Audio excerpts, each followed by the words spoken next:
welcome back to The Vantage Point. We are so excited to be back with you today, and we've got a hot topic for you.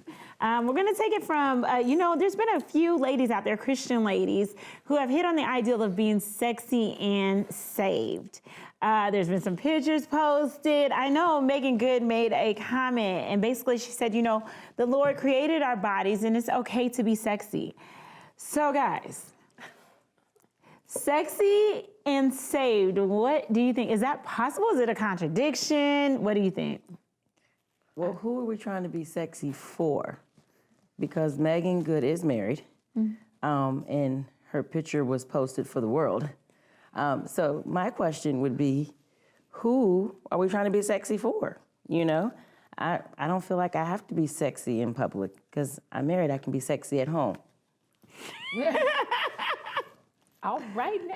That's just my take on that. I think it's such an oxymoron, right? Because what are you saved from? What is saved? What is that terminology of saved even mean? Because I don't know that you can even use those two things in the same sentence if we're talking saved the way I'm talking saved. How can you use them in the same sentence when you're, again, like she said, out in public or at home privately? Because over marriage ministry, totally believe you need to be sexy at home. Totally believe you should be down with that. But when I go outside, I'm representing God, not just my husband. And so I would never want anybody to be distracted by me and not hear what I have to say about him. Does that make sense? Absolutely. So, that's how I feel about that. I never want to be a distraction from anybody hearing God. I remember when I first got in holiness and, I wasn't used to the dresses, got to wear dresses all the time. And I remember I was working at this job and I was like just a customer service rep. And so one day they pulled me in and they were like, hey, we noticed you and wanted to know if you we wanted to promote you to a customer service rep too. I think you would fit in great with the women over there.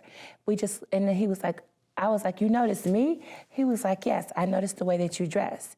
You always dress very nice and moderate.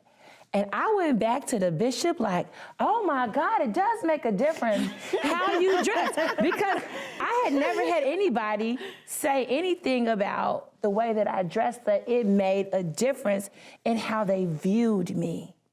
Mm-hmm. And I said, it is something to this about how you dress, how you show up. Now, I could be a little bit glamorous, but that's a whole different subject than being sexy, being provocative. I remember when I first came to the church, not our church, but when I first came to the church, they came and they put a white sheet over me, and they were like, we don't want you tempting the brethren. And I was like, I'm in there with my hot red lipstick. Now, you might see me with some red lipstick on. That don't mean that I don't love the Lord. But I'm just saying, I had came up in there with my red lipstick on, honey. I had on my mini skirt. I was invited to the church because the choir sounded good. But when I sat down, you could almost see everything that God gave me. Totally out of order. And I'm supposed to be saved? But yet I could be a distraction or a stumbling block. Now, him taking the bait is a whole nother topic, and I know we're gonna talk about that on another show. But what I'm saying is, I don't wanna be the stumbling block for nobody.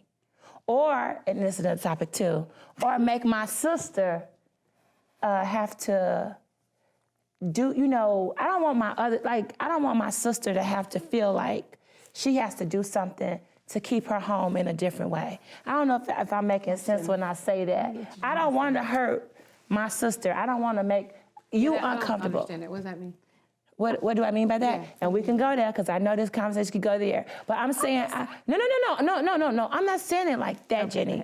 I'm saying that I don't want my sister, like when I had that mini skirt on, and then I'm walking in front of another couple. We have a more conservative Christian young lady than I was. Because I'm sitting up here with everything, that's wrong. But I don't want my sister to feel like she has to be a certain way for anything. I hope I'm saying it right. Maybe I'm not saying it You right. want to feel threatened, is essentially. I don't want her to feel like that because of my behavior. Like I said, now if the man takes the bait, that's a whole other conversation. But I don't want to put anybody in a predicament to be tempted or to have to do something they wouldn't want me to do. That's me. I don't want to hinder my message. At all. You know, and what's more important than me and my body is the message that I represent, you know? And anything, and not just in clothing, but when I hear the word sexy and saved, I'm just trying to, where do we do that at? Where are we sexy and saved at? Because again, I don't want to see that at church on nobody. And your definition what about come of as you are? But Well, your we're not talking about people come as you are. We're talking about not staying as you can. No, that's Yes. that's my question. That's the excuse that's used.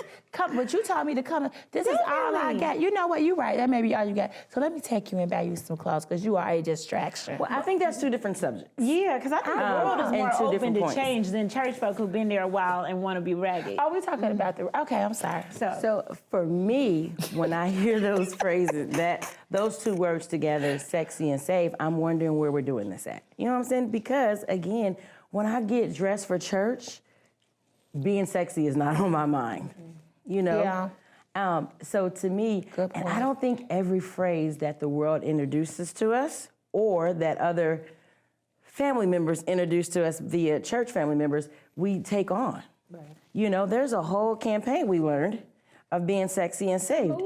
Who invented that? And just because they invented it doesn't mean I have to adopt it. Well, you know, I think you got to think about it. So when I came into the church at 15, you know, I grew up with sisters who always wore makeup, and I've always worn makeup since I was about 12. And, you know, the church I went to, you didn't do that. I didn't know this. So I'm still wearing my makeup. I don't know what's going on. And so I'm getting letters written, you know, the concerned saints sent to the pastor. And, you know, when he talked to me, he said, I need you. I said, these women look miserable. Without makeup? Yes. They look dry, they look miserable, and I don't want to be like that. I said, Bishop, I got to get a husband. I'm 15 talking to him. I'm like, I'm not going to walk around looking like this. He laughed, and he said, I need you to tone it down. Because I had a pink lipstick. And can you believe I wore pink lipstick? But I did. And so I did. But I didn't realize that, you know, I still feel like you can look fresh, you can look polished, you can look put together. You don't have to look like you know, you need some Vaseline. You don't have to look like that. I just feel like you should take care of yourself. Even being saved, you should take care of yourself and not look miserable. And they just looked miserable to me. And I was like, I'm not gonna look like that. I'm not doing it. Because I've been cute and saved for 30 years. I'm not doing it. I'm not doing it. And I think cute and pretty is different than sexy. Yeah. I mean, I'm a very by the book kind of person. Right. Sometimes, not all the time. But I looked at sexy and, you know, it says sexually seductive, erotic, sultry, tantalizing. That is not the words I want to exhibit in front of random men. I got a ring on it. You know, we do what we do when we do what we do. Right. But I don't...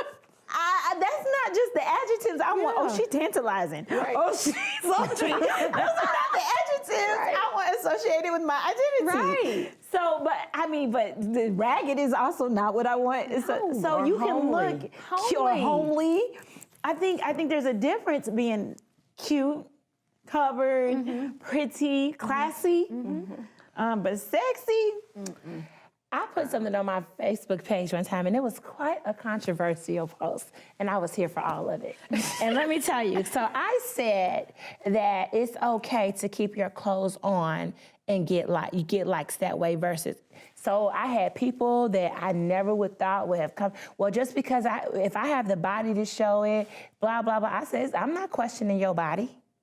I'm questioning why do you have to be half naked all the time? But I will more than happily unfollow you, delete you, all of that good stuff to go ahead and get rid of you because I don't want to see your behind and I don't want to see your breast. I don't want to see it. Now, maybe you're in love with your body, but everybody isn't. Now, sexy, when I think, and it's a very good point that you made, when I think about sexy is the farthest thing on my mind. My thing is, who is the star of the show? I'm coming to see Jesus. I'm coming to hear the word. I don't want to think about, now there's some brothers that be trying to look sexy too, and that's a whole other topic too. But as far as the females, I think that we have to be respectful to who's around us, because what you may call sexy, I may call ridiculous. Like, this is not sexy how you're showing up. Me. But I think, honestly, when I see people dress like that, I always think, what happened to you? Yeah. I really do. Well, I maybe think they don't have the clothes too, something in you, because when you, just normal people just don't walk around and take their clothes off, and I don't know normal people. I don't know people to do that. I just don't. Maybe I'm green. Culture. Maybe I think it yeah. depends. But I'm thinking when I see like some of these folks that are. I think it's like rappers and stuff. When I see them doing that kind of stuff, I feel like that's an over-sexualized generation or over-sexualized. Something happened to you to make you feel like you could be comfortable with that. Like, that's okay. Like, you could look at that and be like, it's not your job, but you dress like that on a regular, and that's okay. Something's wrong. Like, not in that you got a mental problem, but something's wrong in that your self-esteem is low, your self-worth is low, something else. There's a different conversation that I think needs to happen. I want to just chime in on that because, the Bible talks about the man who was cutting himself in the tombs and how but anyway, when he had the encounter with Jesus, I need to probably give the scripture because I don't want people to think I'm just going off of my own opinion. But the Bible says that when he encountered Jesus, it specifically says that he was sat up, clothed, and in his right mind. When I see a person that's half naked, I know something else is going on with you mentally than just you being sexy. There's a mental condition there. It specifically says he was set up, because first he was naked. But when he had an encounter with Jesus, he was set up, clothed. It specifically said, and that has always stuck with me for over 17 years when I became enlightened to it. It's something underlying going on with you when you got to be half naked, period. And I mean, you went deeper than I would have, but I do understand what you're saying, and I think there's something to what you're saying, just showing your body and the need to do that. And I think it's the attention. Like, why do you trying to find need the that scripture. Why do you need that, that reaction from man or from women or from whomever? There's something to that, why you would need that kind of stuff. Yeah. And sometimes they need it with different things than just being sexy. I mean, right. I'm just saying, Chris, you wanted to add something? Just attention. And I think this is the generation that will just do stuff just for attention. Just so I can pay attention to you. Right? And I don't want to be insensitive to the change that we've gone through, because I didn't always have the stance that I have on this topic now. But again, the definition of sexy doesn't mean the same thing to me as it did when I was a teenager, And that's true. And I know we have to close this topic out. You were referencing Mark 5:15, by the way, Jess. And we're just, we're going to go ahead and continue our conversation when we come back.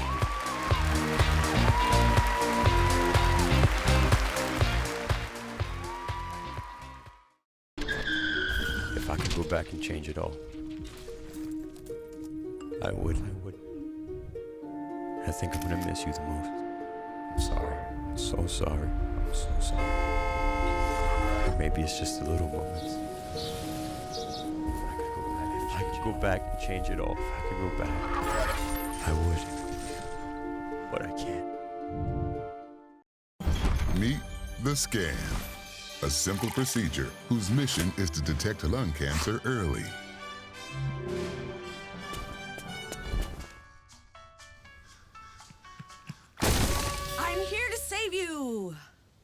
But I feel fine. That's great, but you may still be at high risk for lung cancer. Oh man, that's a new fence. If you smoke, early detection could save your life. Learn more at savedbythescan.org.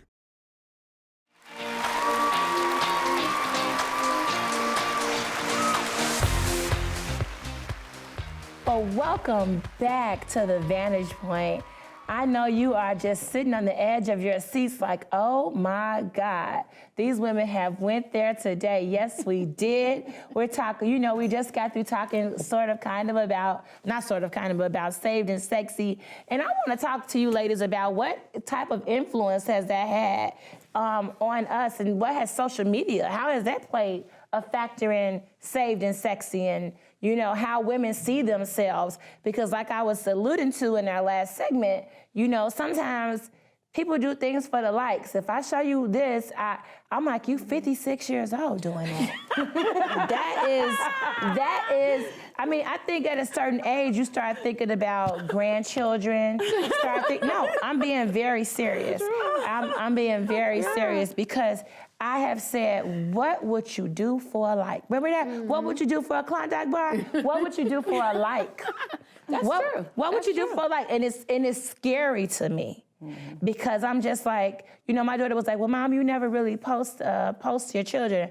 I said, because I know about the vultures out there. I said, I post you on your birthday, and if I do need to probably post some records. But see, I was like, but I don't want you to feel as though this defines you. I'm on there really for business. But when I say that social media has influenced this generation, and our generation, and other people's generation, I've seen 70-something year old women do things that my grandmother, God bless her soul, our grandmothers would have been like, child, did you see Lucy May down there, girl? You already know what they would have done. But what kind of experiences have you seen with social media, Takoya? I see what you see. And I agree that different stages, we should look differently. I don't wear the same clothes I did when I was 20. And even though I'm a youth pastor, I'm also a mom. I have a kid in college. I am not trying to look like my young people. We don't borrow and swap clothes, that kind of thing. But I do think that, there's a lot of influence of social media. And one thing I try to encourage our young ladies is that we never get our cues from the world. As Christian women, we don't take our cues from the world. Cues as to what is good, cues as to what we should look like, cues as to what we should deem good. Our definition of good is different. Mm-hmm. And so it's true with clothing too, and with our appearance too. I don't want to look like everybody else. And so if the world likes too much that I look like them, that's a problem. If I blend too much. I'm gonna tell you real quick, we were in the Dominican, I do missions work. And so we were in the Dominican, and we went conservative because it's a conservative place. And so they would say, when we walked around, they would call us the Alleluias. I didn't know what that was, but I guess because we look like church people, they called us the Hallelujahs. But we got to witness this. I was a hallelujah at the beach. I was a hallelujah in the cab. And we got to talk to so many people about Jesus because we look like, I think there's a look the church has to maintain, and we're not going to get that cue from the social media world, but it is definitely pressuring the church. Mm-hmm. Yeah, when you look at social media and the stuff that people put on there for likes and for attention, it definitely can tell you where we are in our generation. The kids, if somebody doesn't like, I was talking to some kids about dating, and they were like, well, he liked my pictures. What does that mean? Does that all of a sudden mean he wants to marry you? He liked a picture? Mm-hmm. Or I'm mad my boyfriend liked that picture. We have put attached way too much to social media, and it's not real. We haven't had one conversation, but a like means you want to marry me. You know what I mean? That doesn't make any sense whatsoever. And we've put way too much pressure, I think, on our young people. They've put too much pressure on themselves to be perfect. Yeah. Because people will point, when you put yourself out there, not saying, I want the good. You're going to get the bad and the ugly. Somebody's always going to have something to say. I'm in this Yorkie group. And they are vultures. Do you hear me? Because animals are safe. My dogs keep that same energy every day. I can count on them every day. But I realized in this Yorkie group how this lady posted a picture of her dog sitting in a car seat. and somebody had a problem with it. Somebody dyed their dog's hair, and I mean, they ripped this woman apart because she used dog-safe dye that they make apparently to dye her dog. I would have said something to her. But it's like people get so much courage behind that keyboard. Oh gosh. And they would say stuff that they would never say in person. This is true. And when you talk about how does that influence us, you know, on the one side is like, do I want to post that? Do I really want to open myself up to all the negatives? So you kind of decide. But then on the other side, you're like, I'm going to say this. I'm going to say, you know what I mean? Because people just get so much keyboard courage. And it's so destructive. And people start taking that stuff to heart. Like they said, my eyebrow was up too far. Or they said, you know, my eyes don't match. And now I'm looking to have surgery because my eyes don't. What in the entire world? Oh gosh, and you better look like what you post on those pictures too. Anyway, go ahead. I think one of the things that I want to see us do as the church is when it comes to our daughters, you know, teaching them where their influence for how they dress, what they look, where it should come from. You know, we can say social media shouldn't be this influence, or we live in the 21st century, it is an influence. But I want to make sure that we are being proactive about that, you know, because you're not going to look like, you don't know who's Photoshopped, you know, this is like, one person called it fake news. A lot of social media is fake news. You know, you don't see people, well, not most, you don't see people putting their worst out there. You know, you see them putting out, That snapshot in time. yes, the sun was just right, the filter, you know, and I think we have to teach our children, being a saved, godly young woman, you do have influence and you are beautiful. And this is why you don't have to follow this trend. This is why you don't have to follow what this social media post is telling you to do. And I think we need to fight back with that because I don't hear a lot of talk about that. I think that every generation has its thing, right? Ours was the beepers. That sounds so fun to hear. Yeah, I said, beat me, don't forget to page me, you know, like that was really something. All the emojis they would. Yeah, then numbers. when remember Send when whole messages. yeah, remember AT&T came out with Call ID and all of that stuff. Yeah. Every generation has its thing, and I think that I know our parents was laughing at our generation. Now we're laughing and crying at this generation because it's something that I've never, ever seen before. I think social media can be a blessing and it can be a curse. Social media has enhanced a lot of people's income, you know, and it's also made a lot of people broke. It's also made a lot, I mean, it's just, you got the good and the bad. But when we talk about saved and sexy, I think that what you portray, then we talked about perception in one of our shows, you know. It does give people the opportunity to perceive a certain thing about you. That's why I don't post my homes. That's why I don't post, you know, I think I posted one time about The Office when I first got it, but to like actually go inside it, I'm starting to be a little bit more private with what I post on social media because I've seen how people will come back and try to use what I posted on social media to me. When they got a problem with me, I have gotten some crazy emails. I have gotten some crazy inboxes. And I'm just like, I don't even take the time. That's why I don't go on my timeline. See, and I just block them. My social media is actually pretty clean. I don't. No, I don't have a problem with it because I'm unfollowing you, blocking you, all of that good stuff. But it's pretty good. Yeah, I got they'll make up rainbows other and- pages though. I don't even unfriend you, so you don't even know you blocked. Right. I just don't have to watch. And so that's kind of my take on social media. And I'm really glad it wasn't around when I was younger. My God. Oh my gosh. I am so glad I was born in whatever year I was born. And that social media, yes, my teenage years are not forever etched in social media. But I think, you know, when you think about it, their businesses will now look at your social media Absolutely. profile and decide whether or not they're going to hire you. And so I've heard people have multiple pages, you know, and I just think I want to be who I am. And if who I am is not for social media, I shouldn't be putting it out there, right? If it can affect me not getting a job, then I need to look at who am I trying to be? You know what I mean? Because I heard that people were, interviewing folks, and there was just a story the other day that a lady did a phone interview, and she got extended the offer. Somebody went and looked her up on social media, saw she had a tattoo sleeve on both arms, and they took the offer away. Discrimination. So, but they wouldn't have known that, right? Had she not put it out there. But she, she was proud of it.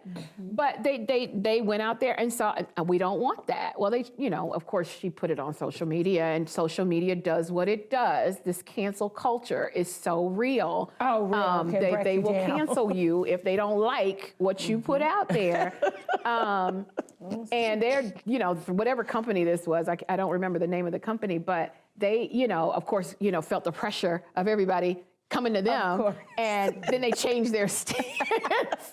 Offered her the job back that she didn't take. But this cancel culture is real, and the power that's behind that keyboard, and the pressure that businesses feel.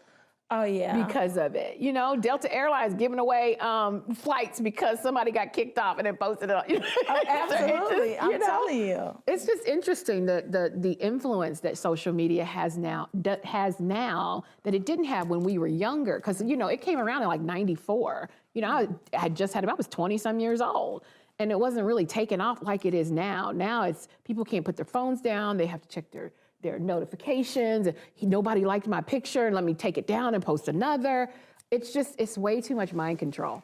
Well, let me just say this. I remember my daughter showed me on YouTube where this guy was eating a Whopper, and and it was the sound of them chewing the Whopper, because I just couldn't understand why do this person have millions of views?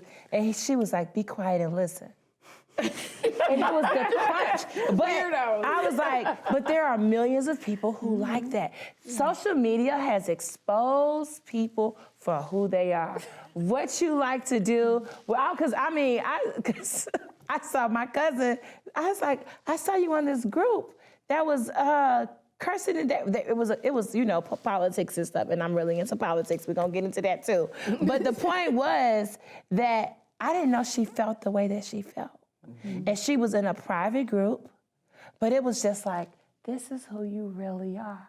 And I was just like, social media has uncovered so many people. I watched a show called The Social Dilemma, and one of the quotes in there was no need for us to come together because there is no truth. Your truth is whatever you believe, because you'll find millions of people believe just like you. I promise you. There's no reason for you to believe what I believe, because there's millions of people that believe like me. So there's no need for us to do the meeting of the minds or come together. And social media has dictated a lot. And we are in a generation where they believe what they write.